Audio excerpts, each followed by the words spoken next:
আজকে রান্না করব নাগা বোম্বাই মরিচের আচার।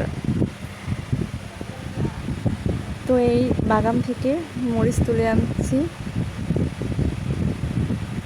নিজের হাতে মরিচ তোলার মজাই আলাদা, তাও আবার মরিচের বাগান থেকে।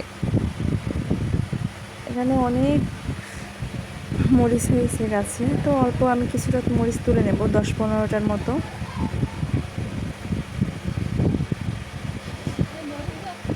মরিচ তোলা শেষ, এবারে যাব রান্না করতে। তো এখানে কড়াইয়ে পাঁচফোড়ন দিয়ে দিচ্ছি।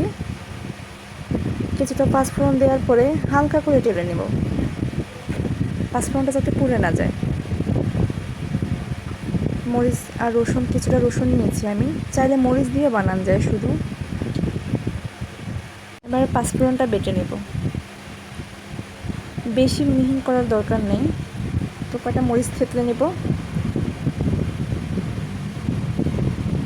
এবারে আমি 250 গ্রাম তেল দিয়ে বানাবো, সরিষার তেল। তেলটা গরম হোক, এখন মশলা দিয়ে দেবো। পাঁচফোড়নটা দেওয়ার পরে নেড়ে চেড়ে নিব।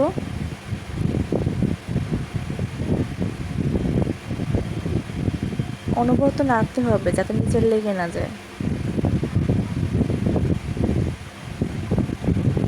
এবারে থেতলে দেওয়া মরিচগুলো দিয়ে দেব। আমি কিছুটা রসুন থেতলে দিয়েছি, এখানে দেখানো হয়নি। তখন মরিচগুলো দিয়ে দেবো সব।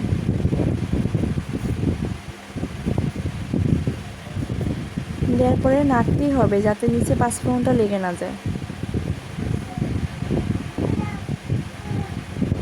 লবণ দিয়ে দেব।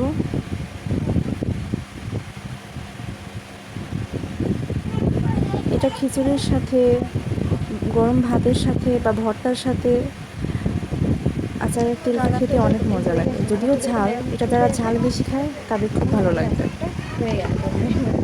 আমি একটু বেশি ঝাল পছন্দ করি।